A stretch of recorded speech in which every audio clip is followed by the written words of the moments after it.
Hello दोस्तों, कैसे हैं आप लोग? ठीक हैं। इस वीडियो के अंदर डिस्कस करेंगे सेक्शन 337 एन से लेकर 337 एस तक। देखें, सेक्शन 337 एन क्या कहता है? केसेस वेयर किसास for hurt shall not be enforced. ऐसे कौन से ज़ख्म हैं जहाँ पे आप किसास को इन्फोर्स नहीं कर सकते?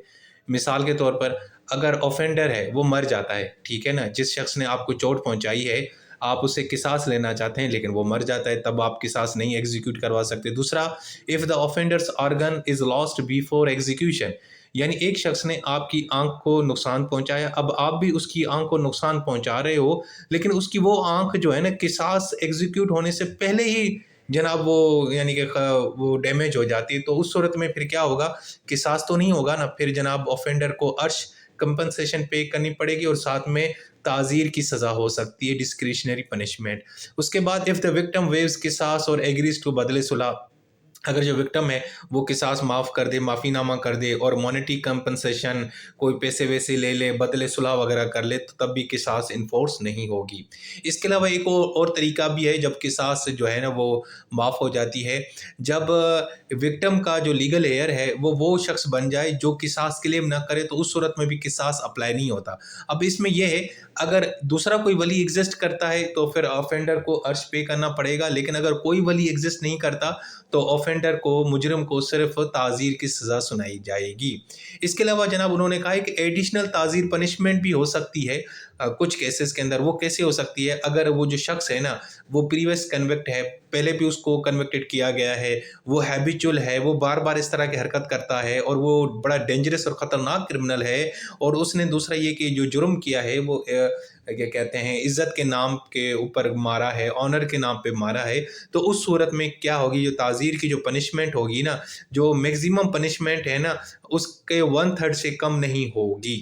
ठीक है जी। उसके बाद सेक्शन 337 ओ वली इन केस ऑफ हर्ट, यानी देखें, आपको किसी ने चोट पहुंचाई तो अब जनाब कौन क्लेम करेगा किसास? तो सबसे पहले तो भाई आप खुद क्लेम करोगे ना, आप विक्टिम हो, आप किसी शख्स ने आपका बाजू तोड़ा है तो आप ही किसास करोगे कि भाईजान मैं भी इसका बाजू तोड़ूंगा, ठीक है ना। लेकिन इसमें यह है कि पहला राइट तो आपका है, लेकिन अगर आप माइनर हैं, इंसान है, तो फिर तो आपकी जगह आपके अबू या आपके जो पैटर्न ग्रैंडफादर है वो किसास जो है ना वो क्लेम करेंगे। लेकिन जो विक्टिम है उसके कोई वारिस है ही नहीं, तो फिर और उसके वो जो बल्कि सॉरी, विक्टिम जो है ना वो एग्जीक्यूशन से पहले मर जाता है, तो उसके बाद में जो वारिस हैं वो यानी कि उनके पास राइट है किसास का। और अगर उसके वारिस भी नहीं है तो बेचारा लावारिस है, यतीम है, तो फिर उस सूरत में हुक्म जनाब एज ए वली करेगी, एज ए वली एक्ट करेगी, एज ए वली, और साथ में किसास क्लेम करेगी।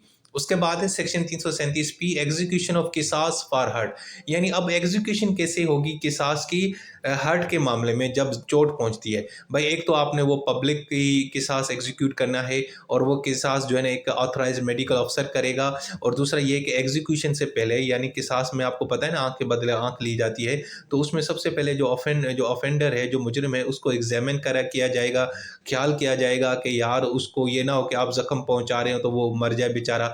आपको मरना नहीं है, क्योंकि ये ज़ख्म का किसास है तो ज़ख्म ही हमने देना है।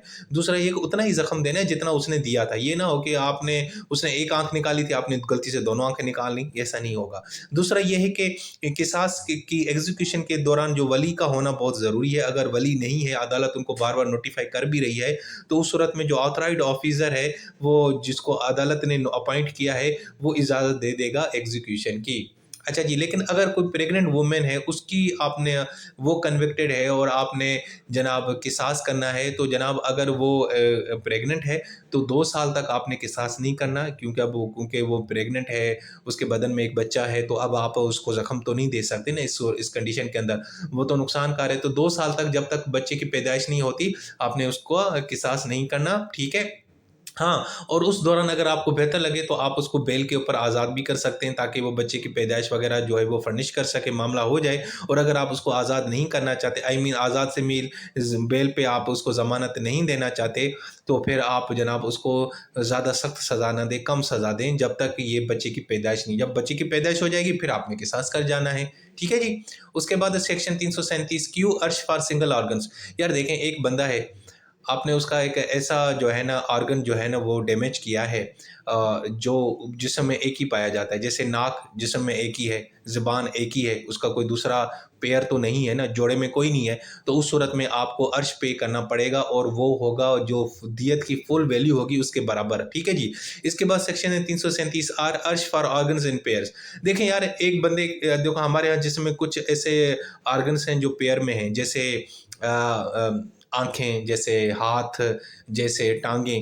ठीक है। सो अगर आपने क्या किया है कि दो जो ऑर्गन्स हैं पेयर में वो कंप्लीटली आपने डैमेज कर लिया, मिसाल के दो बाजू आपने काट लिए एक बंदे के, तो आपको फुल दियत पे करनी पड़ेगी। अगर आपने सिर्फ एक ऑर्गन यानी कि डैमेज किया है, डिस्ट्रॉय किया है, डिसेबल किया है, तो आपको हाफ दियत पे करनी पड़ेगी। लेकिन अगर विक्टिम का जो एक ही उसका था ही एक ही बाजू और एक ही काम कर रहा था, दूसरा बाजू काम नहीं कर रहा था, तो उस सूरत में भी आपको फिर फुल दियत पे करनी पड़ेगी। अब ये कौन से ऑर्गन्स हैं जो पेयर्स के अंदर हैं? ये जैसे हाथ हैं, आंखें हैं। ठीक है। अब इसको एग्जांपल देखें, अगर ऑफेंडर दोनों आंखें ब्लाइंड करता है एक शख्स की, तो फुल दियत करनी पड़ेगी। अगर एक आंख को नुकसान पहुंचा रहा है तो हाफ दियत। लेकिन अगर विक्टिम की एक आंख वैसे ऑलरेडी डैमेज है और एक आंख से वो देख रहा है और वो भी आपने उसको नाकारा बना दिया, तो उस सूरत में भी आपको फुल दियत पे करनी पड़ेगी।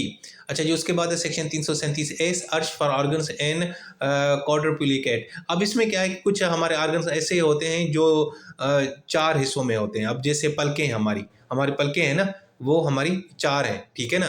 तो अगर इस तरह का आप इस तरह की जिस्म के हिस्से को नुकसान पहुंचा रहे हैं जो चार पेयर्स के अंदर मौजूद हैं, तो सबसे पहले आपको अर्श पे करना पड़ेगा। अब अर्श कितना पे करना पड़ेगा? अगर वो चार ऑर्गन्स हैं उसमें से एक ऑर्गन लॉस्ट हो जाता है तो आपने दियत का 1/4 पे करना है। अगर दो ऑर्गन्स आपने डैमेज किए हैं और लॉस्ट हो जाते हैं तो दियत का हाफ पे करना है। अगर 3 ऑर्गन्स आप डैमेज करते हैं यानी चार हैं तो उसमें से 3 हो जाते हैं तो 3/4 ऑफ दियत पे करनी है। लेकिन अगर आप चारों के चार ही ऑर्गन्स जो है ना वो लॉस्ट करते हैं, डैमेज करते हैं अगले बंदे के, तो आपको फुल दियत पे करनी पड़ेगी। अब ये ऐसे कौन से ऑर्गन्स हैं जो चार हिस्सों में या चार के पेयर्स में पाए जाते हैं? वो उसका बेस्ट एग्जांपल है आईलिड्स, यानी जो हमारी पलकें हैं। दोस्तों ये थी हमारी वीडियो। अपना बहुत सारा ख्याल रखें। Take care. अल्लाह हाफिज़।